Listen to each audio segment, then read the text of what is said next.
right. For anyone who's observing this meeting, either live or via WebEx, this is a meeting of the Climate Justice Working Group. This is not a public hearing or a public forum. We will not be taking testimony or questions from the public during this meeting. This meeting, only Climate Justice Working Group members are permitted to discuss, deliberate, and vote. If you are attending, we ask that you remain respectful of these proceedings and refrain from raising your hand, attempting to draw attention, or interject yourself in any way. If there are any members of the press here, we won't be taking any questions or statements. Please send any questions or statements to our DEC press office. And at the close of proceedings, for folks who are in publicly accessible locations, we ask that you exit those locations immediately following the meeting. As always, to reduce noise for Climate Justice Working Group members, please keep your rooms muted. And if you're participating virtually, please mute your line to reduce background noise. Raise your hand and we will unmute your room. And since this is being broadcast via WebEx, please state your name before speaking. And I see, Eddie, you have your hand up. Go ahead. Hi, Lana, and hey all. I guess Happy New Year after some fashion. I was wondering, actually, three of us have an opening statement to make. So I'm just wondering at what point we strongly feel we should make this announcement or statement before the meeting formally begins.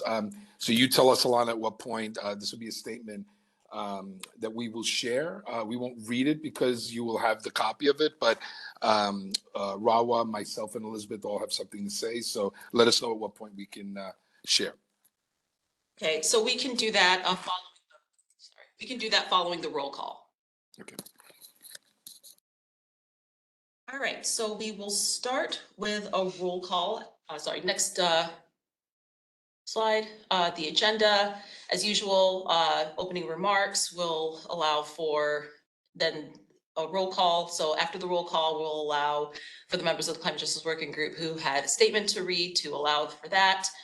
Then we will approve minutes, assuming that there is a quorum. We'll move on with our review of the disadvantaged communities criteria, do continued deliberation on new indicators, and then discuss the next steps. So let's start with a roll call for folks who are in person in publicly accessible areas. Alana Cadell-Tuckey with the Department of Environmental Conservation.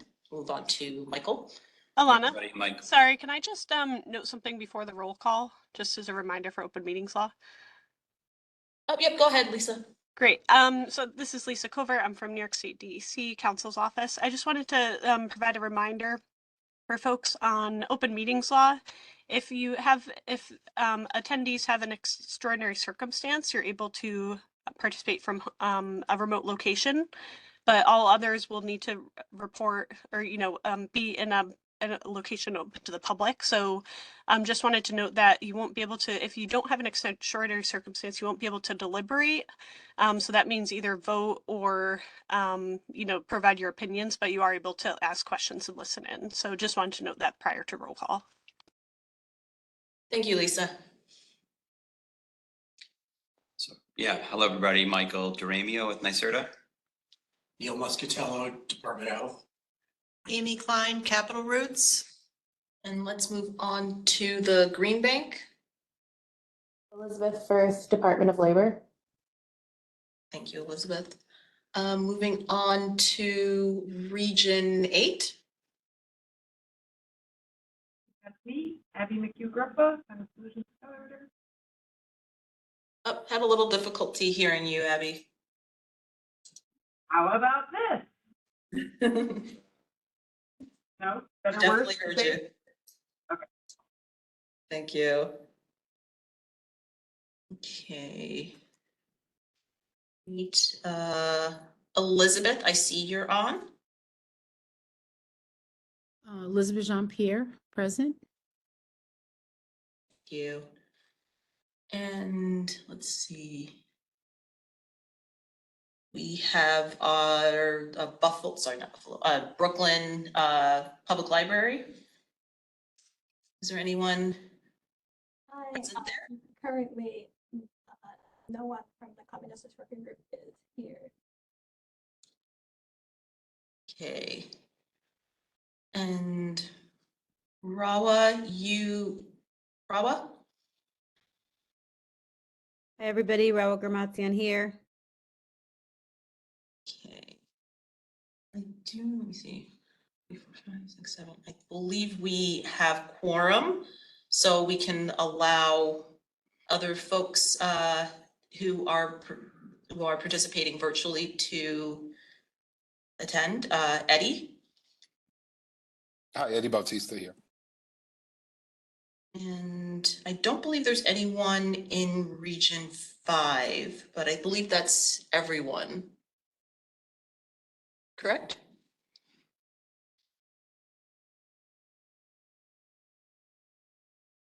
Yeah, I think that's everyone, because we're missing folks who are not here. We have a few folks who are unable to join us today. So I believe that's everyone. I don't know, I know that Sonal had another meeting, so I believe she will jump in when she is available. So having verified that we have quorum, I think we can move forward with the statement that you discussed, Eddie. So if you're ready to move forward. Hi, thanks so much for that. I'm hoping, I just posted the statement in the chat box. I'm hoping you all will be able to access it. I'll begin, but I'm obviously going to speak for ourselves. I'm formally giving notice. I'm resigning from the Climate Justice Working Group today. Before I turn it over to, I guess, Rawa, just a couple of words. This decision has absolutely nothing to do with the agency staff. It has been it's been a real great experience working with you all over the last few years. We have I think we've done a tremendous amount of work together, and I think we have kind of positioned at least disadvantaged communities for, at least we had hoped that we had positioned ourselves for a better, more resilient future. However, we have lost confidence in this governor. This decision to resign, again, is not reflective of the agency staff. We know how hard you all have worked, and we've respected and enjoyed the collaboration. But we have, let me speak for myself, our statement, I think, speaks for all of us. I have lost confidence that even if we all agree, including the agencies, on a course of action, that if this governor deems it politically unfeasible, that she will not pursue it. I am not going to waste any more time, participating in a process where the governor could, by fiat, politically decide to pull the plug on a major climate policy and not even give participants the respect of an explanation as to why. Again, apologies to the rest of our Climate Justice Working Group members, but this is a decision that is stemming from frustration that has been building for months now, with multiple just backwards thinking climate decisions by this governor. I can't in good conscience continue to work in this working group. I'll stop there and turn it over to Rawa. Thank you, Eddie. And I also want to thank the members of all the state agencies and everyone else on this call. I do want to say that the decision to resign from the Climate Justice Working Group was extremely difficult, and it comes with a heavy burden for me. Yet I feel that it is necessary because Governor Kathy Hochul has completely arrested the ability to implement the climate law within the mandated timeframe. She has unnecessarily delayed progress and implementation of policies that have already passed that would not only strengthen the climate law, but would secure the needed revenue stream to pay for climate mitigation, adaptation, resilience, and ensure a just transition for all New Yorkers. I truly hope that this will not erode the many years of trust building and great work that we've done with agency staff. Please know that we have appreciated your commitment and dedication and hard work to make the climate law a reality. Unfortunately, I personally do not have the luxury to continue down what feels like a dead-end road when my community continues to endure the legacy of climate pollution, where people are literally dying from increased manifestations of climate change. And we saw the direct death count of 47 people in the blizzard of 2022 in Buffalo. And by our estimation, there were many more who died because of emergency services that could not get to them in time. People that needed dialysis, oxygen, but were without power for over a week. And today, I'm in my home office because we're under a winter weather advisory in which our temperatures are ranging from a low of -4 to a high of 13 degrees, with the wind chill making it feel like it's -15 to -6 degrees. Our warming centers are full, and we need more volunteers to find those in the streets to bring them indoors. With the federal state as it is even more critical for me to focus on my local community and to use the IRA funds that we have received to try to do what we were hoping to do with the climate, with the CLCPA and its implementation. So I hope that we will continue to work together in other ways, but unfortunately, this is my last meeting with you in the Climate Justice Working Group. Elizabeth? Ashe, everyone. People who come to work at these agencies, at least most of them, come because they think that they could engage in transformation. Particularly those people, particularly Black women and women who come from struggle, come to these agencies with the hope that they're going to advance environmental justice because that's why they studied, and that's why the civil rights movement was fought, to make it possible to bring people with a vision of how government can work for the people possible for us. So I am in gratitude to those who have been working so diligently to make it possible for us to be able to participate in a meaningful way and to advance the goals of this committee.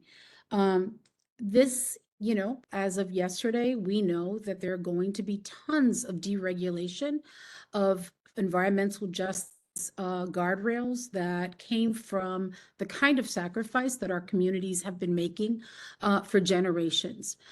We know that when there was a fire in Canada, that the air was unbreathable in Brooklyn. We know that Prospect Park was burning this past summer and that California is on fire. And that while all of this is happening, while extreme weather events are becoming more recurrent and more extreme and more violent, we also have a federal government that does not believe in climate change and is going to be investing even more heavily in fossil fuel companies. And so we expect leadership from governance in our cities and in our state. We expect courage and a commitment to climate justice. What we don't expect is a governor who is playing political games with the lives of Black and brown children, with the most vulnerable in our community, that is willing to take the mic and tell silly stories about how they met with a business who is concerned about where the resources are going, and is ready to play games with the lives of our children. We expected empathy. We expected the kind of leadership that should be coming from women who know what it's like to be on the end of having to deal with discrimination on a regular basis. So what we don't want is someone who is going to delay the solutions, right? The solutions are all there. We got the legislation passed, and the games that are played with the sound, what do you call them when they have these little messages that they get on TV to talk about. It is a message about the value of the life of children of color, of elderly communities, of the most vulnerable. When people decide who are in these positions of power to compromise the lives of our people, we have a name for that. And I don't even need to say what that is, right? And this particular governor had an opportunity to use this amazing climate justice working group and this amazing staff at DEC and this legislation that put New York City, New York in front of the entire nation. Like literally, New York State was leading, right? And instead decided that games were going to be played, compromises were going to be made on the expense of lives that have already been compromised from a legacy of extraction and of environmental abuse and toxic exposure. So I get emotional because, every time that we're in these meetings, it's time that we're not doing something else. And our time is worth something. We are worth something. And we came in with our heart, with the collective brilliance of this group to move something along that we thought was needed at this moment. And we were really proud and excited to see New York State leading. And that is not what is happening now. So gracias por la oportunidad de corazón. Thank you for the opportunity. The movement, the environmental justice movement in New York City, and I'm not speaking for the movement, but I am part of that movement. I am part of the climate justice movement, thinks that this is a process that will use us for street cred. It will use us as the poster children of an agenda that we do not support. Will use us to give a Black and brown face to work that really dishonors the legacy of our work in this committee and in this movement. So I resign from this committee and wish you all luck. And we're in that moment right now, that political moment where more was required, not less, not compromises, and not a lack of courage. So gracias. So I wanted to, you're not gonna leave right now, right? You're not gonna sign off right this second, because I did want to say something. We were, but please, we want to hear you. I wanted to, I understand, and I respect your decision.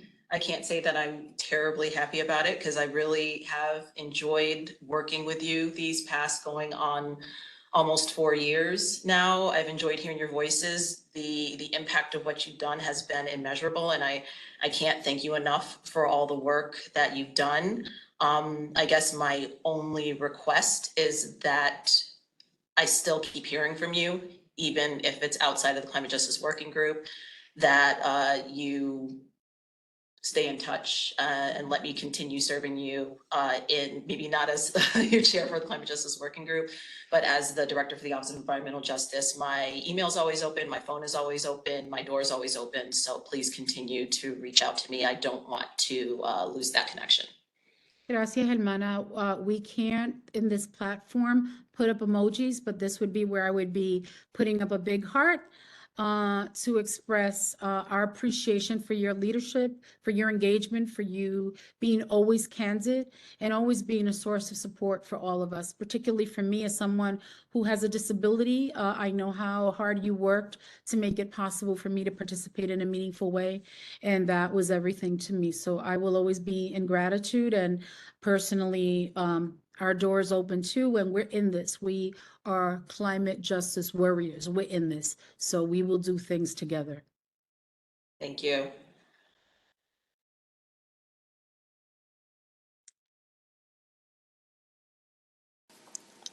So with that, see you all out in the streets, folks.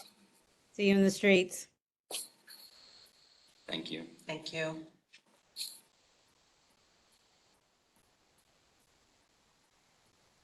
So that unfortunately does leave us without a quorum, so we won't be able to move forward with voting on our minutes, but we will be able to still keep the minutes up on our Climate Justice Working Group website. They'll just be listed as draft. So we will have to shift from that and move on, I guess, directly to our DAC review, but obviously pointing out that because we don't have quorum, we won't be able to deliberate, but we will still be able to ask questions. And Isn't the rule about quorum is that if you had a quorum, you maintain a quorum unless somebody calls the question of a quorum? that I don't know. That's Robert's Rules of Order. Lisa? No, it's if you have a quorum during the discussions or deliberations. So can we just do another roll call? I think that would be helpful just to confirm all the folks who are in the Sure. different locations that are public. That I And miscounted. what are we basing a quorum on? 7 out of the 13 members. And the number of members is based on open seats? Yep, it's based on based on the entirety of the working group. So it's always based on the 13 members and always based on folks who are in physically accessible locations, unless you have a qualified disability, which allows you to be counted present for quorum. I just have to say, this is not a commentary on the choice that Rawa and Elizabeth and Eddie made, but I'm pissed off. You know, I have extremely important work to do, and I took 3 hours out of my day to be here. And, you know, for us to sit here and not be able to deliberate and do the work that we were called here to do, that's really unfair. And I think, you know, I know they're not here to hear this, but if they wanted to resign, they should have done it before this meeting so that we knew coming in that our time was not going to be used appropriately. I think it's really disrespectful. So we might potentially have enough members present to move forward. I'm going to take Abby. Abby has her hand up, and then after that, we will do a count. Abby? Thanks, Alana. I wonder if it might make sense for this process to have legitimacy. I think it needs to have the community voice really engaged and involved. And we just lost 3 climate justice working group members. I believe there are only now 2 of us here kind of representing communities. So I would propose we take a pause and rethink and reset about process-wise what makes sense going forward. Thank you, Abby. We'll definitely take that into account. At this moment, though, I definitely want to make sure that we are at quorum, so at the very least, we can conduct a level of business at this meeting, especially for folks who are here now. So we're gonna do that count one more time. Okay, so we have myself, Alana Cadell Tuckey, representing the New York State Department of Environmental Conservation. And again, Michael Duramio representing NYSERDA. Neil Muscatello, Department of Health. Amy Klein, Capital Roots. Abby? Griffith, Climate Solutions Accelerator. And Amber, I see you've joined us. Hey y'all, Amber here. Sorry for joining late. And Elizabeth in the Green Bank. Elizabeth Firth, DOL here. Okay, with that, I do believe we have quorum and we can move forward with the approval of minutes and with the continued review. And again, understanding that we definitely want to make sure that we have a full climate justice working group and that we are representing the folks as intended by the Climate Leadership and Community Protection Act, but also understanding that we have a job to do with regards to updating and providing revisions to the disadvantaged communities criteria. We are scheduled to vote in February, and that at this point, it makes sense to continue moving forward with this meeting since people have come out for it, they've traveled for it, and we can have a discussion later on what to do moving forward. All right, next slide. Okay, so we're going to go back to approval of the minutes from our previous meetings. I did send those around. Does anybody have any changes that they would like to make before we move forward?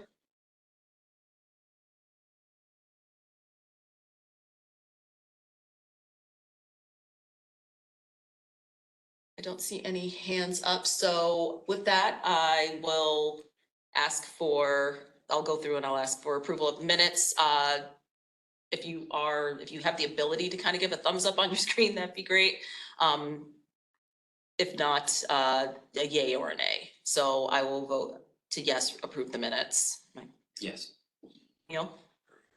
Amy? Yes. Amber? Abby? I'm gonna stay. I'm sorry, what? I couldn't hear you.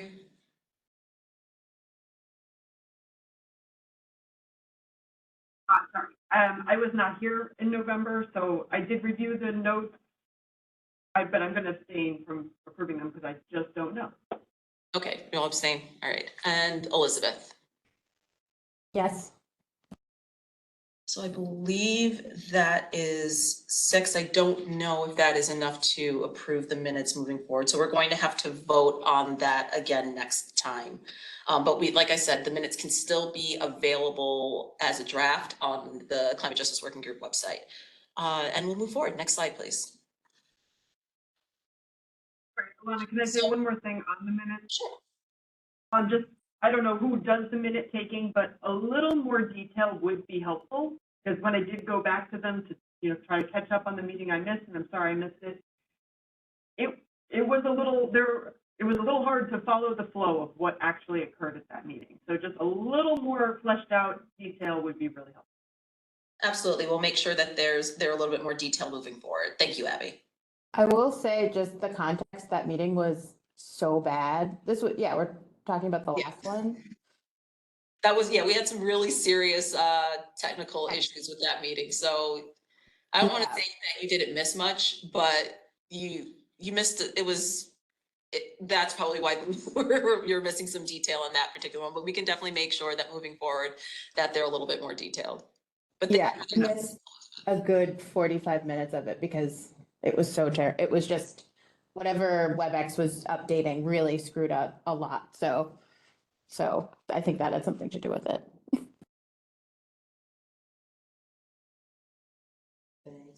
All right, annual review. So we're going to kind of go back into the process of reviewing the DAC criteria so that we are in compliance with the Climate Leadership and Community Protection Act. Next slide. So moving forward for this meeting, we're going to discuss the maps and the proposed new indicators. We're going to deliberate on those indicators. We are going to also look at the interim vote that we discussed, just items that we discussed previously. And, oh, sorry, next slide. Yes, there we go.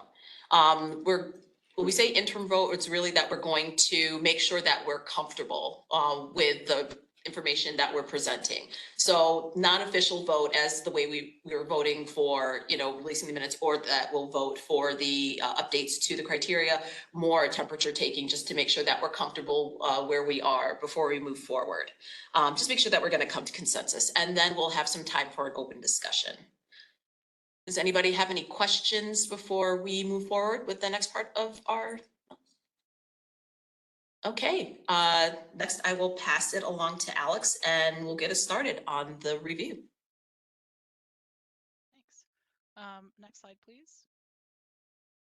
So we're going to go through several different indicators of interest that the group has discussed before and make some decisions, at least in an interim fashion, on whether to include these or not. Before we get started though, does anyone have any questions? The layout of this is we're going to look at a lot of maps. I'm going to go through a little bit of the background first, then go through a lot of maps, and then we'll go through the interim voting for these 3 decisions, and then we'll go over kind of just a light touch on the methodological components. But I do want to open it up if anyone has any questions or thoughts before we continue.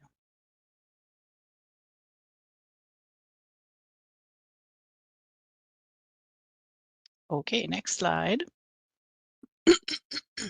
So we've talked about, again, proximity to airports, proximity to rail, and diabetes. If we include these 3 different indicators into the criteria, we would move from 45 indicators in the criteria to 48.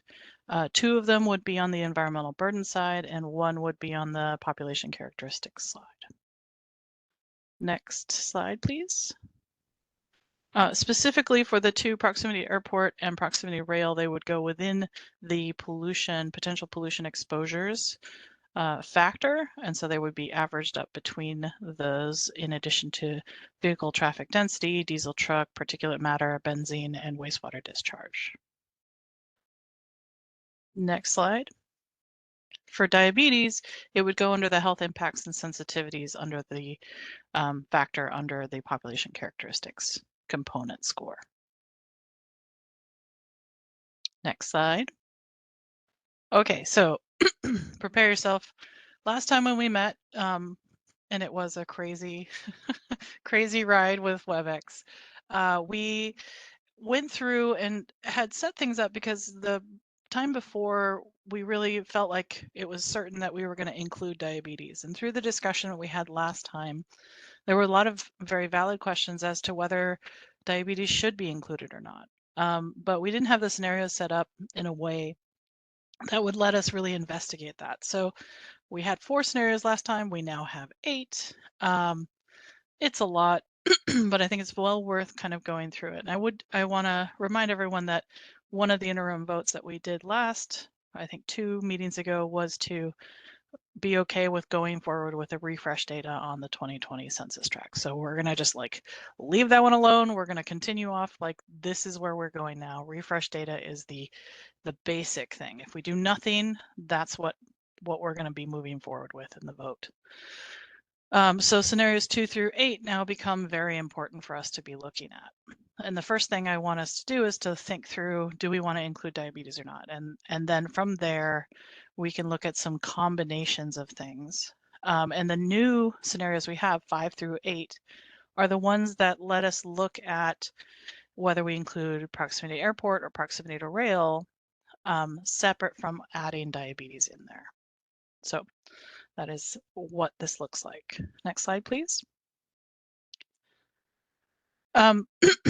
This is a crazy slide with a lot of numbers. And we have, again, all these 8 scenarios. What I do want to note here is we have these numbers, and this is basically the count of census tracts that would be considered DACs for within these different scenarios. And with exception to, you know, a plus here or minus here and some things like that, what I'd like to draw your attention to is that they're not shifting as a whole, the total number a lot. What they do is kind of, and we'll see this in the maps, flip things back and forth a little bit. So, you know, one census tract might be a DAC in scenario 2, but it's not a DAC in scenario 5. And so those are the things that we're going to be considering and looking at. Any questions before we jump in?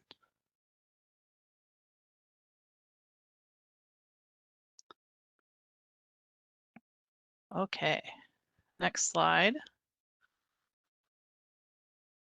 So I am going to share my screen, and we're going to go through a heck of a lot of maps now. I'm not going to be able to see you as well, so please don't even feel like you have to raise your hand, just shout out, and we'll go from there. Okay, let's see here. Can everyone see a map? Awesome. Okay. Just to orient everyone to the maps again, we've been using this type of map, but we have some new members, so they haven't gotten a chance to really dig into this craziness with us. What you see here are maps where we're comparing one scenario to the other. In this case, the basic scenario is the updated data scenario, that's scenario 1, and then we're comparing it to another scenario, in this case, one that adds diabetes into the mix, but nothing else. And the green are when you see the scenarios agreeing together, there's no change. Red is when there's a census tract that is a DAC in scenario 1, but not in scenario 2. And yellow is the opposite. It's when it's a DAC in scenario 2, but not in scenario 1. For the review of these maps, I'd like to start in the southwest corner of New York State and then kind of move around clockwise so that we're covering all of the state. But please call out specific regions and areas you want to discuss. I will note we did go with diabetes and kind of look through this last time in detail. I think it's really important to review it again so that we can make a kind of a heads up interim, you know, do we add diabetes or not today? So let's jump in. I'm going to start with Jamestown. Okay. I'll zoom out just a tiny bit. One thing I'll note is for a lot of places, we're not seeing a lot of change. So I'm just going to go through and look at the ones where there is change, since that is kind of an important part. Abby, here's Rochester. And so what you see is if you add diabetes, you'd get 2 additional census tracts that would pop in, and there would be 1 lost up here.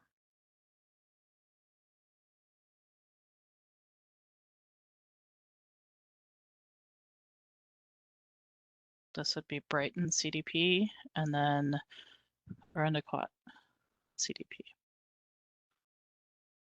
Then up here we've got Hilton Village. Any thoughts?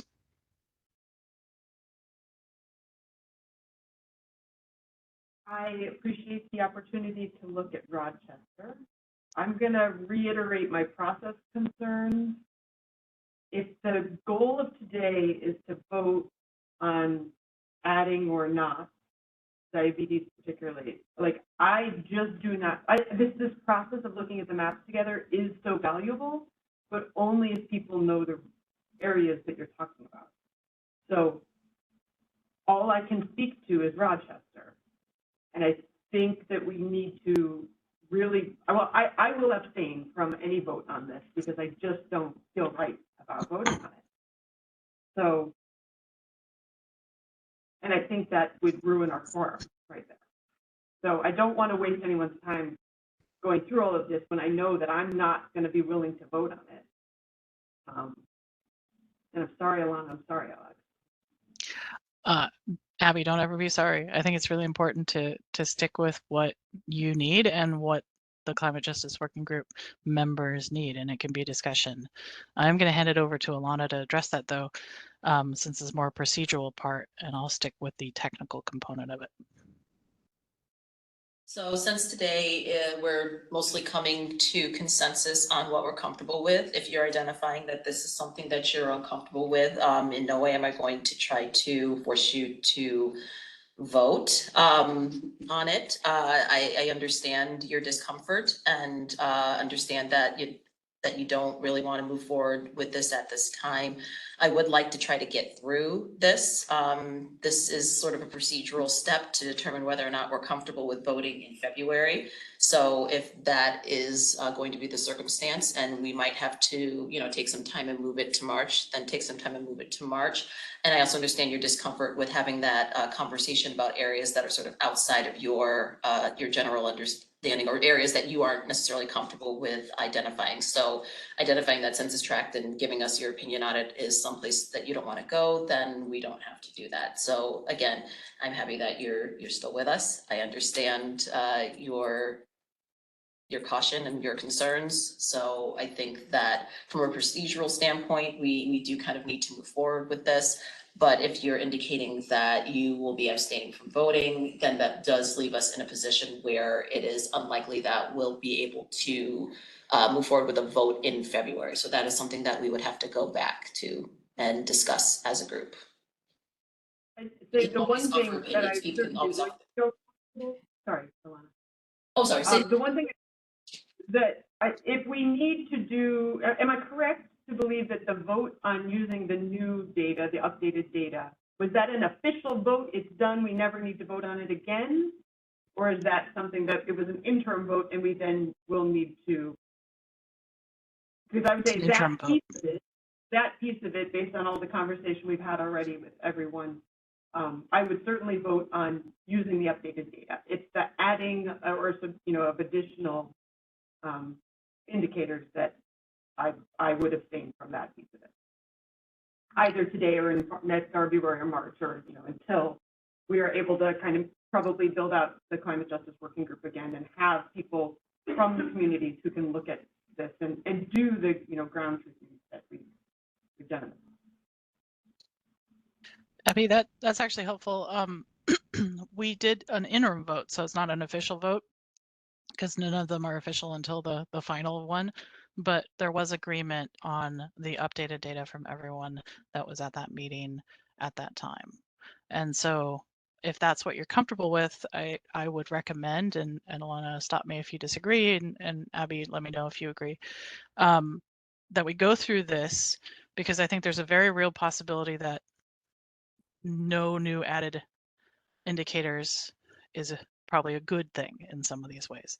So if we go through this and deliberate through it and look through it, and then we can have the interim votes that will at least be a temperature check at this point with abstentions. So it's not, none of them are official anyway, but to that end.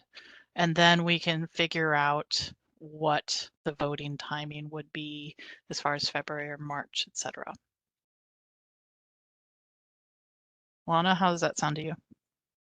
That does work for me. Is there any other members of the working group who who share or have concerns that they'd like to voice? I just want to make sure that, you know, not that we're all on the same page, but I want to give everybody space. My only concern is one of time. And if we're going to go through these today to no avail, you know, for no result, and then we're going to have to go back through them in February or, you know, whenever we get new members, do the work all over again, basically. Does that make sense? Like, you know, what is the point of going through it today?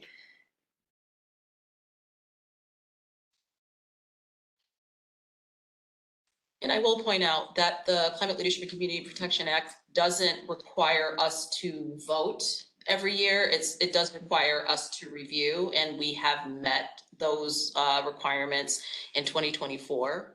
So if we did need to potentially stall because folks are not feeling comfortable, which people might remember, we did that when we voted on the final criteria.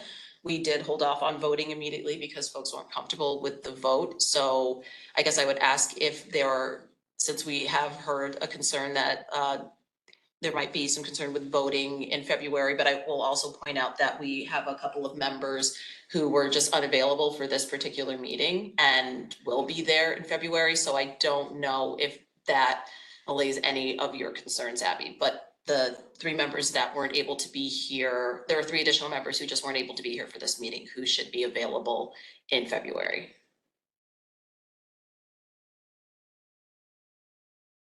I do think the question of, you know, does it make sense to go through it all today if those people aren't going to get to hear it? And would it make sense to even save this process for next month, perhaps, when those additional members are here?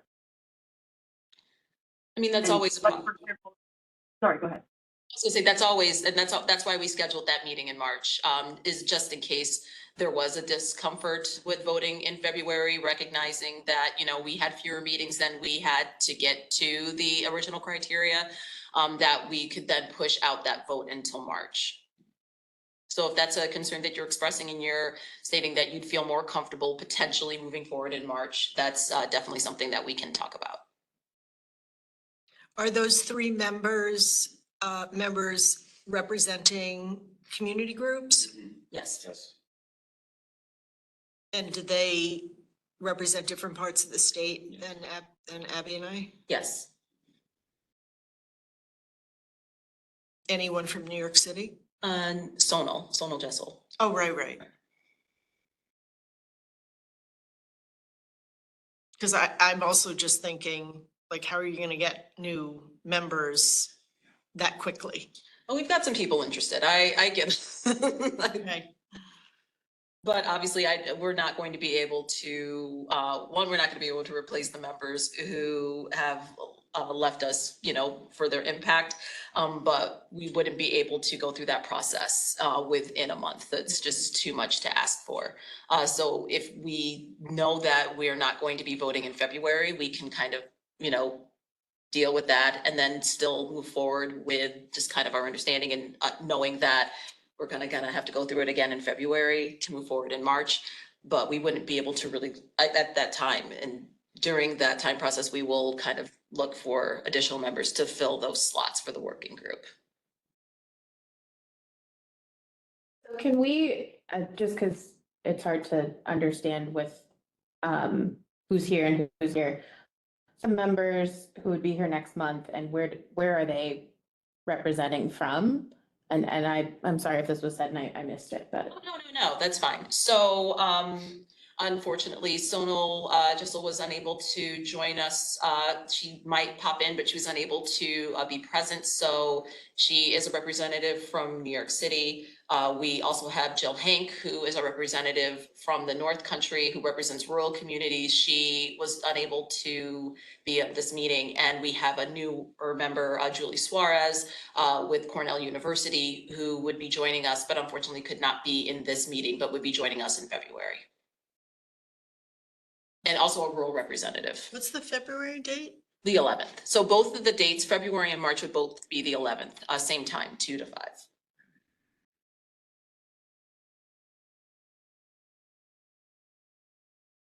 I think having Sonal and Jill in the conversation would be very, very helpful, largely because the conversation that we have been having around, the downstate, upstate, rural communities, those two in particular, I think, are critical to have as part of this.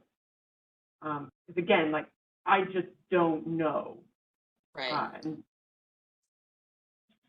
I agree, though they're definitely valuable, and I know that Sonal has expressed some concerns, and I do want to make sure that the concerns that she expressed in the last time she was here are addressed. So are we comfortable with saying that we will move forward with this process, but look to vote in March?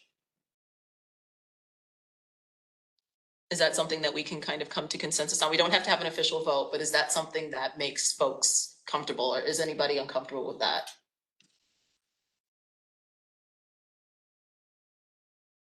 And again, it's something that can be revisited.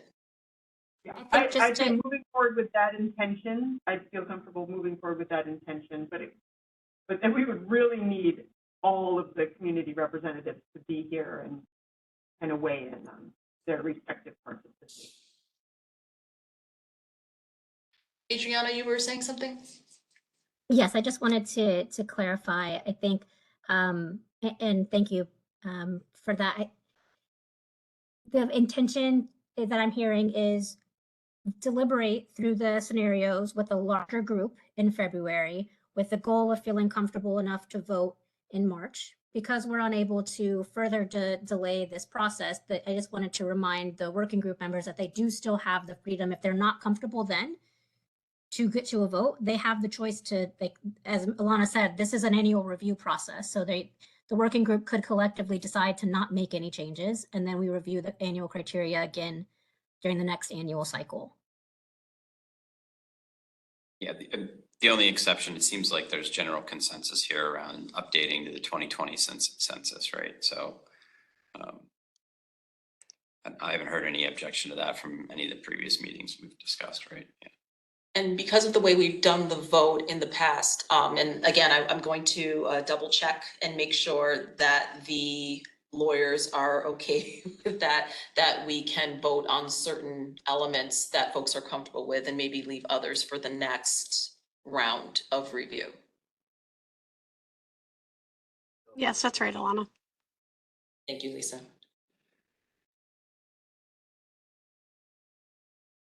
Right, so is that Sorry, is there a deadline by which we have to vote to decide if we want to include new criteria?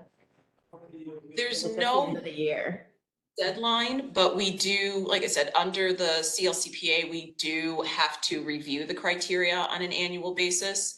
So, which is why we sort of, I don't want to say arbitrarily, but we did pick March as sort of a deadline simply because that's the closest date before the new fiscal year would start. And we wanted to make sure that, entities and agencies that have obligations under the Climate Act do have that information so that they can update and start providing the reported data.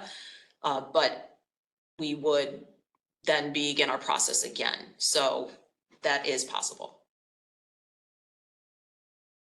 That we don't, as was stated, that we decide as a group to not vote and move forward and move on to the 2025 year.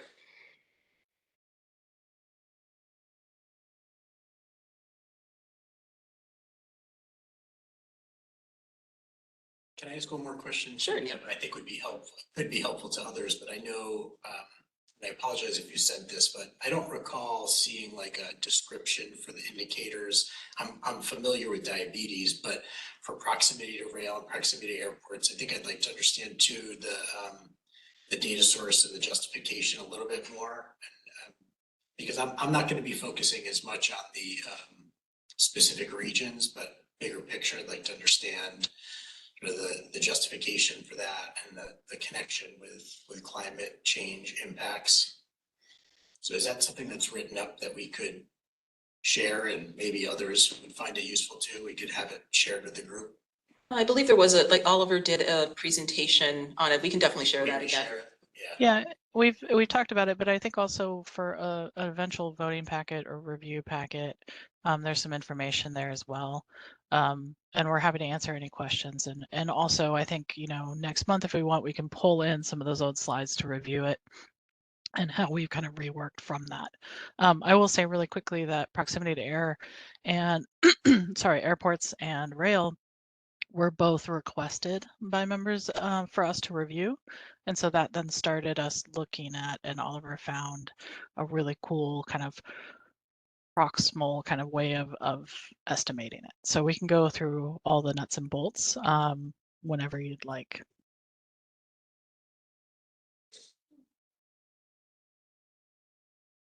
So are we then comfortable with continuing on with the process, knowing that we will not be doing the consensus discussion surrounding voting in February? And that we'll wait and waiting for other members to be here and then discuss then what portions we feel comfortable voting on?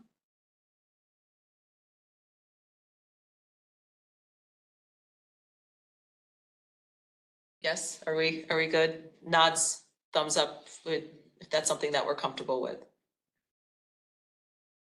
I do want to note that I've heard also that some people don't feel like it's going to add a lot of meaning. That's not to say that we shouldn't do it, but that they might not be able to without some of the working group members here to kind of talk through things, that it's just going to be kind of looking at maps without a lot of context. So Again, rather discuss then deliberate. yeah, how about we just review and then I can answer questions, and then what I would recommend then is that we don't vote, but we just kind of discuss and answer questions, and then we can kind of plan for a more formal interim voting session or information with a larger group on February. Does that work? So we are gonna go through the maps? I thought we weren't gonna go through the maps. So I'm we can confused. still go through certain elements, especially if you have questions. We can do it a little, so it's not going to be the level of deliberation that we would have done. So instead, we're just going to, sort of do, I guess, a bit of a review. You'll have an opportunity to ask Alex any questions related to the maps or anything that you're seeing. And we'll look to have a greater conversation or broader conversation and move towards a deliberative conversation in February. And at that point, we'll move forward with the idea of coming to consensus and voting in March. And then identifying the elements that folks feel comfortable voting on.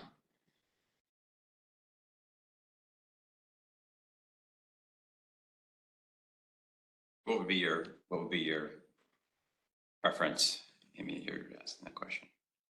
I mean, I think I've expressed, I'd rather go back to work and get something done. That's also an option. Yeah, I just kind of feel like, I could look through the maps, but it seems like we're gonna do that again in February because that's when members are gonna be here and we're gonna be able to actually, so, what this will mean is that a few of us will have the opportunity to look through them twice.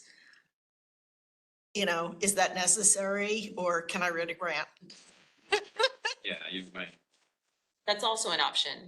If members who are here would prefer to sort of, I'm gonna say call it, is an elegant way of saying it, they sort of call it and move forward with a meeting in February, that's also an option. So love to hear from the group if that's what we prefer. Amy, see her statement clear. So I'm gonna call on people. Abby? I think that'd be my preference as well. Okay. Amber? Oh, that would be my preference as well. Okay. Elizabeth? I'm going with the advocates and whatever they decide, so I guess moving on to the next meeting.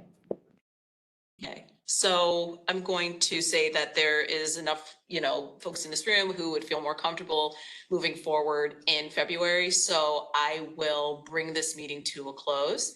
We'll still thank you everyone for coming out. Obviously this is not the way we planned it, but as I say, we have hiccups, we have glitches, we have, issues with WebEx updating, and we continue to move forward. So we have our meeting scheduled for February 11th at 2 o'clock, and we will look hopefully to have everyone here for that discussion. And we will discuss the elements that we feel comfortable voting with and coming to consensus to see if we will vote in March. Okay, does anybody have anything they wanted to add before we close things out? I just want to thank you for your patience in dealing with this entire.